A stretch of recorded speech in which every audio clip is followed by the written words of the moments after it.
ಯಮ್ಮಿಗನೂರು ಗ್ರಾಮ ಪಂಚಾಯಿತಿ ವ್ಯಾಪ್ತಿಯ ಕಾಮಗಾರಿಗಳಿಗೆ ಭೇಟಿ ನೀಡಿದ ಜಿಲ್ಲಾ ಪಂಚಾಯತ್ ಸಿಇಒ.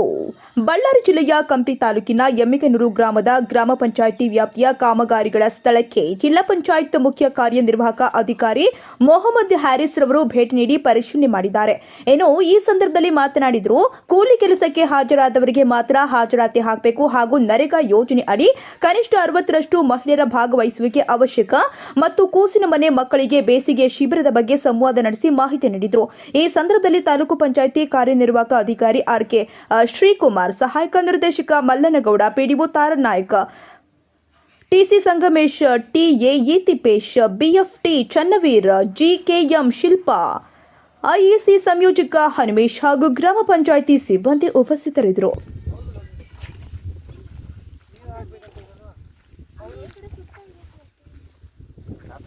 ಪಂಚಾಯತಿ ಸಿಬ್ಬಂದಿ ಹಾಕ್ಬೇಕಂತಿದೆ ಸರ್. ಇಲ್ಲಿ ಅಷ್ಟು ಕಂಟ್ರೋಲ್ ಮಾಡೋಕ್ಕಾಗಲ್ಲ ಸರ್. ಇವರು ಎಲ್ಲ ಕಡೆ ಹೋಗೋದ್ರೊಳಗೆ ಅವ್ರು ಯಾರೂ ಇರಲ್ಲ ಸರ್. ಅದಕ್ಕಾಗಿ ಮೇಟ್ಗಳಿಗೆ ಕೊಟ್ಟಿದ್ದೀವಿ. ಈ ಟೋಟಲ್ ಎಷ್ಟು ಬ್ಯಾಚ್ ಅವ ಹೇಳ್ರಿ? ಸರಿ ತೋರಿಸ್ರಿ.